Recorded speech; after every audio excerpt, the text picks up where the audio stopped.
بلوچستان میں امن دشمنوں کے خاتمے کا مشن۔ خاران نے سیکیورٹی فورسز کا انٹیلیجنس بیسڈ آپریشن، 7 دہشت گرد ہلاک، کئی زخمی۔ سیکیورٹی ذرائع کے مطابق دہشت گردوں کے ٹھکانوں سے جدید اسلحہ اور گولہ بارود برآمد۔ سیکیورٹی فورسز نے دہشت گردوں کے ٹھکانے مکمل تباہ کر دیے۔ دہشت گرد لوٹ مار اور بھتہ خوری میں ملوث تھے۔ دہشت گرد خودکش حملوں کی منصوبہ بندی میں بھی ملوث تھے۔ آخری دہشت گرد کے خاتمے تک دہشت گردوں کا تعاقب جاری رہے گا۔ صدر، اسپیکر اور وزیر داخلہ کا کامیاب آپریشن پر سیکیورٹی فورسز کو خراج تحسین۔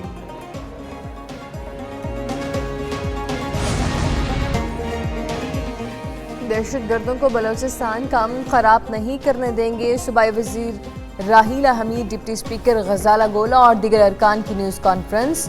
راحیلہ حمید نے کہا، فتنہ ہندوستان کے دہشت گرد عام شہریوں کو نشانہ بنا رہے ہیں۔ غیور بلوچوں کا دہشت گردوں سے کوئی تعلق نہیں۔ بلوچستان میں امن، ترقی، خوشحالی اور تعلیم کو فروغ دیں گے۔ مشیر مینا مجید بلوچ بولیں، گھروں میں گھس کر خواتین کو شہید کرنا کون سی بلوچیت ہے؟ امن، ترقی اور خوشحالی کا سفر جاری رہے گا۔ دہشت گردوں کو شکست دیں گے۔ دہشت گرد بلوچستان اور بلوچ عوام کے خیر خواہ نہیں ہو سکتے۔ خواتین اور بچوں کو نشانہ بنانے والوں کا امریکہ ایران جنگ کے خاتمے کے لیے مؤثر سفارتکاری میں ناکامی۔ خلیجی اتحادی ممالک امریکی صدر ڈونلڈ ٹرمپ سے مایوس ہونے لگے۔ واشنگٹن پوسٹ کا دعویٰ، رپورٹ کے مطابق کئی خلیجی ممالک نے امریکی فوجی اڈے برقرار رکھنے یا نہ رکھنے پر غور شروع کر دیا۔ سعودی عرب، متحدہ عرب امارات، قطر، کویت، بحرین کی حکومتیں بے چینی کا شکار۔ اتحادی ملک مؤثر سفارتی عمل میں ناکامی پر پریشان۔ ایک مغربی عہدیدار نے کہا کہ مکہ معاہدہ اشارہ ہے، خلیجی ممالک صرف امریکہ پر انحصار نہیں چاہتے۔ ایران کا امریکی فوجیوں کو پکڑنے پر انعام کا اعلان۔ ایرانی آرمی چیف جنرل امیر حاتمی نے کہا، امریکی فوجیوں کو پکڑنے یا ہلاک کرنے پر $30,000 انعام ہوگا۔ امریکی فوجی کو نشانہ بنانے والی خواتین کے لیے انعام دگنا ہوگا۔ ایرانی مسلح افواج نے کہا، امریکہ اور اسرائیل کی مکمل شکست تک پیچھے نہیں ہٹیں گے۔ مزاحمت کی میراث ایران کی نئی نسل میں منتقل ہو چکی۔ دشمن کے ہتھیار ڈالنے تک ایران اپنے جائز حقوق کی جنگ جاری رکھے گا۔ اسپیکر باقر کالباف نے کہا، ایران عسکری اور سیاسی محاذ پر فاتح بن کر ابھرا۔ ٹرمپ نے MOU پر دستخط کر کے محور مزاحمت کو تسلیم کر لیا۔ رکن پارلیمنٹ ابراہیم عزیزی نے کہا، امریکی صدر آپ نے ہرمز بند کرنے کی دھمکیاں دینا بند کریں اور اپنی سیکیورٹی کی فکر کریں۔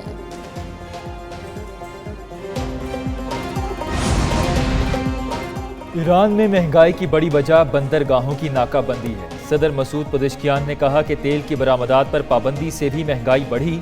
ناکہ بندی سے اشیاء طویل راستے سے ایران پہنچ رہی ہیں۔ تیل کی آمدن میں نمایاں کمی، بمباری سے کئی کارخانے بھی متاثر ہوئے۔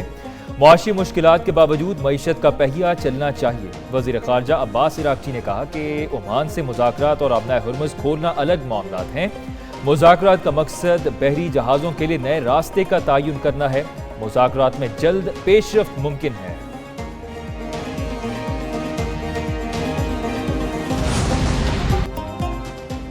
چین پر عالمی نیٹ ورک استعمال کر کے بڑے تجارتی دھوکے کا الزام۔ وائٹ ہاؤس نے 25 صفحات پر مشتمل رپورٹ جاری کر دی۔ امریکی صدر ڈونلڈ ٹرمپ نے وائٹ ہاؤس کی رپورٹ شیئر کر دی۔ بھارت، اسرائیل، کینیڈا، ترکی، یورپی یونین اور جاپان سمیت 40 ملکوں کے نام شامل۔ وائٹ ہاؤس کی رپورٹ میں پاکستان کا نام شامل نہیں۔ امریکہ کو سالانہ $26 ارب تک نقصان ہونے کا دعویٰ۔ چینی برآمد کنندگان مال امریکہ سے پہلے تیسرے ملک بھیجتے تھے۔ لیبل تبدیل کر کے ظاہر کیا جاتا ہے کہ مال چین کا نہیں۔ سالانہ $40 سے $303 ارب کی غیر قانونی ترسیل دھوکہ دہی سے امریکہ میں 4.5 لاکھ نوکریاں ختم ہوئیں۔ رپورٹ ستمبر میں متوقع چینی صدر کے دورہ واشنگٹن سے قبل جاری کی گئی۔ چین نے امریکی الزام مسترد کر دیا، کہا ٹیرف اور تجارتی جنگیں فاتح پیدا نہیں کرتی۔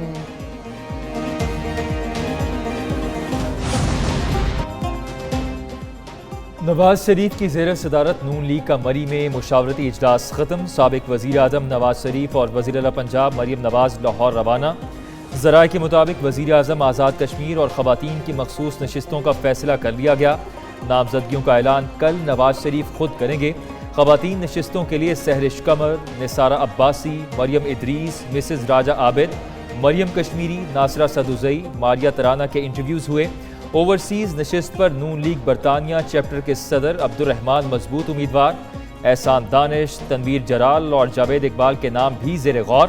علماء و مشائخ کی نشست کے لیے پیر مظہر کا نام زیر غور آیا۔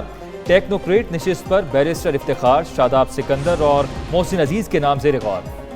کیا ملک میں نئے انتظامی یونٹس قائم ہونی چاہیے؟ ایس ڈی پی آئی کے زیر اہتمام قومی سطح کا مباحثے میں مختلف مکاتب فکر کے نمائندوں اور ماہرین کی شرکت۔ بہتر طرز حکمرانی اور وسائل کی نچلی سطح پر منتقلی کے لیے نئے انتظامی یونٹس کے قیام کے متعلق بات چیت کی گئی۔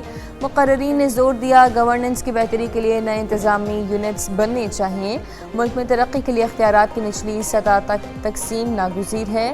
عوامی مسائل کے حل کے لیے مضبوط بلدیاتی نظام ہونا چاہیے۔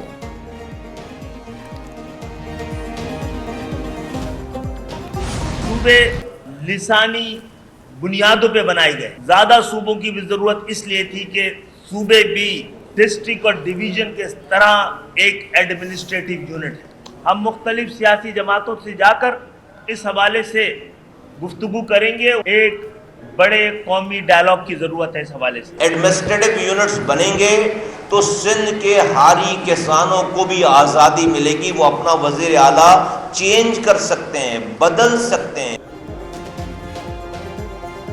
ایم کیو ایم کا نئے صوبوں کے لیے قومی ڈائلاگ شروع کرنے کا اعلان۔ چیئرمین ایم کیو ایم خالد مقبول صدیقی کی پریس کانفرنس۔ کہا سیاسی جماعتیں اختلافات بھلا کر صوبوں کے لیے قومی ڈائلاگ کریں۔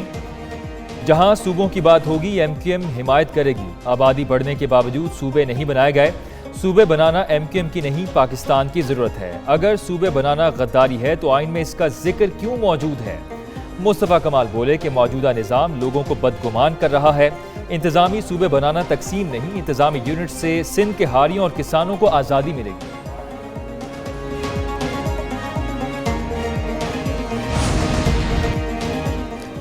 خالد مقبول صدیقی شدید ذہنی دباؤ کا شکار ہیں۔ ان کے ذہنی دباؤ کا علاج صرف وفاقی وزیر صحت کے پاس ہے۔ صوبائی وزیر ناصر حسین شاہ نے کہا متحدہ کی خود ساختہ قیادت شدید ناراض اور الجھن کا شکار ہے۔ ایم کیو ایم کی نام نہاد قیادت منتخب ہے، نہ حقیقی سیاسی نمائندہ۔ انہیں اپنے سیاسی قد سے بڑی باتیں نہیں کرنی چاہیے۔ سندھ تقسیم نہیں ہوگا، متحدہ تقسیم ہو جائے گی۔ متحدہ سے میم اور خے الگ ہو جائیں گے، فے فیتے کی طرح گھومتا رہے گا۔ پیٹرولیم لیوی، ٹیکسز اور مہنگائی۔ جماعت اسلامی سڑکوں پر آئی۔ جماعت اسلامی کا صوبائی اسمبلی اور گورنر ہاؤسز کے سامنے احتجاج۔ لاہور میں پنجاب اسمبلی کے سامنے دھرنا دیا گیا۔ امیر جماعت اسلامی پاکستان حافظ نعیم الرحمان دھرنے میں شریک ہوئے۔ حافظ نعیم الرحمان نے احتجاجی دھرنے کی شرکاء سے خطاب کیا۔ کہا پاکستان کے لوگ اذیت کا شکار ہیں، والدین پریشان ہیں، بچوں کی تعلیم کیسے جاری رکھیں؟ جن کا پیٹرول مفت ہو وہ عوام کا دکھ کیسے محسوس کریں گے؟ کراچی میں گورنر ہاؤس کے سامنے احتجاج کی قیادت منم ظفر نے کی۔ پشاور میں جماعت اسلامی نے گورنر ہاؤس کے سامنے دھرنا دیا۔ جماعت اسلامی کے پی کے رہنما اور کارکن شریک ہوئے۔ گڈز ٹرانسپورٹرز کی حکومت سے مذاکرات کامیاب، ہڑتال 40 دن کے لیے مؤخر کر دی گئی۔ حکومت اور گڈز ٹرانسپورٹرز کے درمیان مذاکرات گورنر ہاؤس کراچی میں ہوئے۔ گورنر سے نہال ہاشمی کہتے ہیں کہ حکومت اور گڈز ٹرانسپورٹرز کا معاملہ حل کرنے پر اتفاق ہو گیا۔ حکومت ریلیف دینے کے لیے ہر ممکن کوشش کر رہی ہے۔ گڈز ٹرانسپورٹرز کے صدر شہزاد اوان نے کہا سب کے لیے پاکستان کا مفاد مقدم ہے۔